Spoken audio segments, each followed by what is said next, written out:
here's our host, Tian Wei. Hello and welcome to World Insight. I'm Tian Wei in Beijing. Last week, Chinese authorities introduced a raft of national policies, the most comprehensive yet to encourage couples to have more children. The measures include the provision of better maternal care and childcare services, improved maternity and parental leave policies, as well as preferential policies on housing and taxation.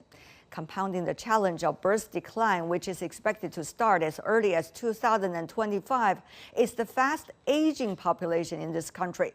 People aged 60 and above already account for 18.7% of China's total population.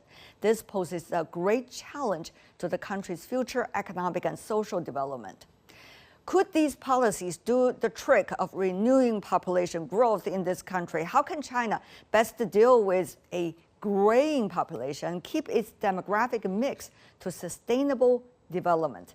Let's loop in our panelists now.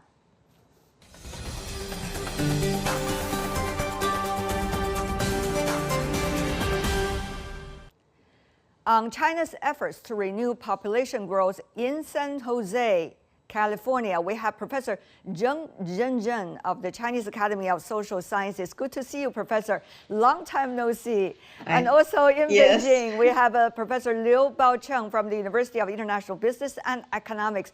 Professor Liu, welcome to our studio once again. Also, long time no see here. Tell me more, Professor Zheng, about your quick reaction to the latest policy change.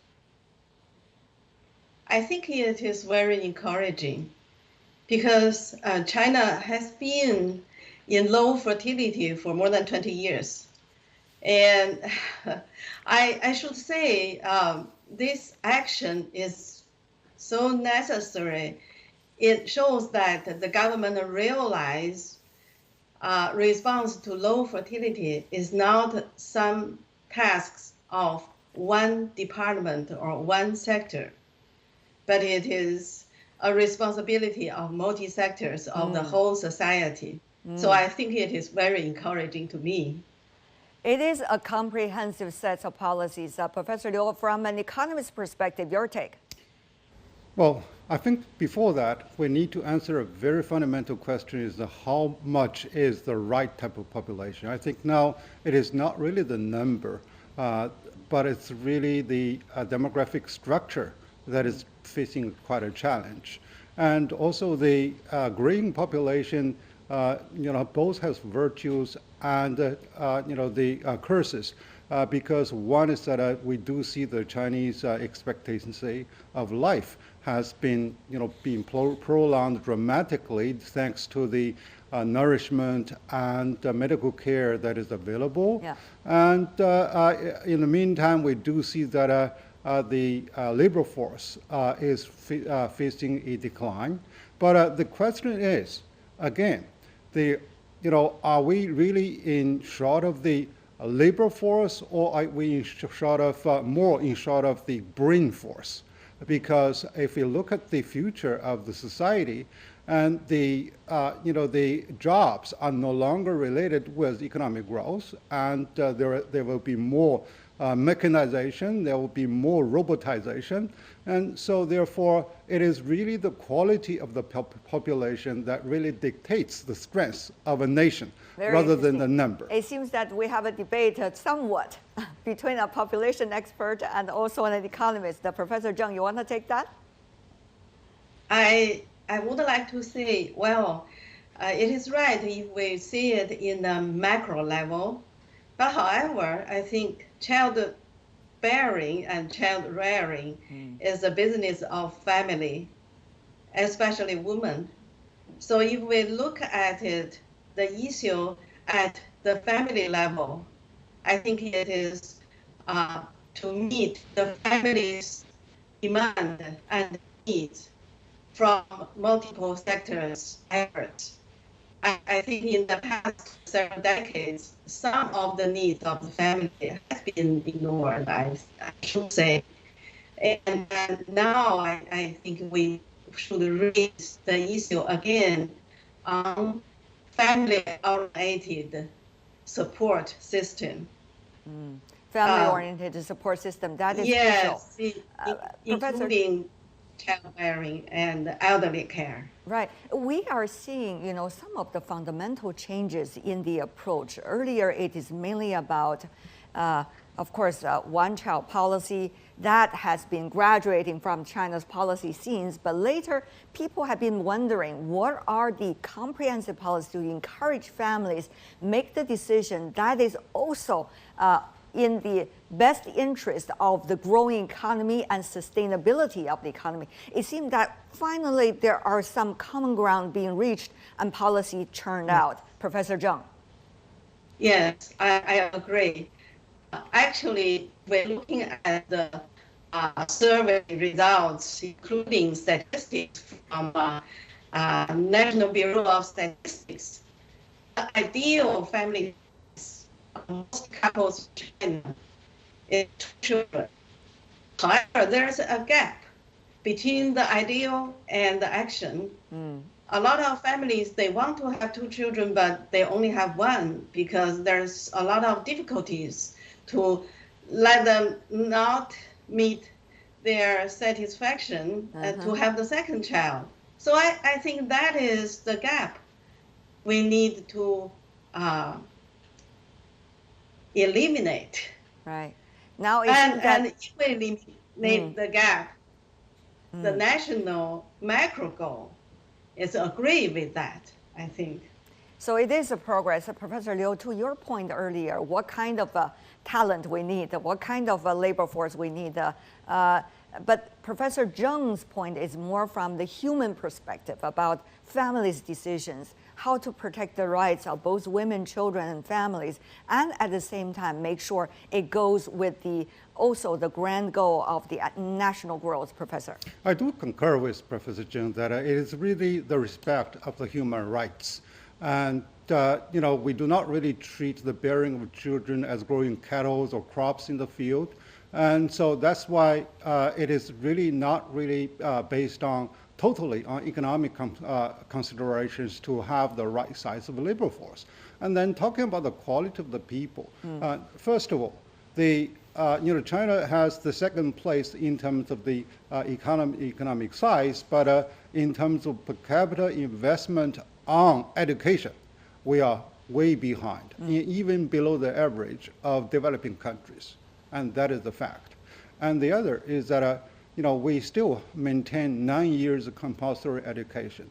So we have been talking about over the last 10 years to introduce 12-year compulsory education. So education changed people and and enhance the quality of the people.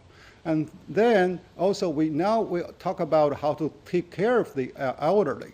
And now, where is the expansion of life expectancy? The elderly needs to be given a chance to go to universities, to engage in some hobbies, and also those who are willing to work shall have the opportunity and legitimacy to continue to work even if they are 80 years old. This is a crucial task, but Professor Zheng, even as a population expert, one has to look at the economic realities. Right now, globally, we are facing a sluggish recovery, if not stagflation. China's economy latest growth has also slowed down due to the pandemic and related policy. Of course, things are picking up, but how do you see these policies, latest ones, to be implemented?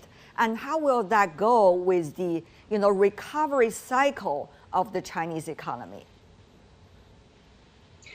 Well, I think if the policy is wise, they should have consistency between the macro goal, long-term goal, and the short-term individual satisfactory. Actually, I think to let everyone play their role, I think it is important.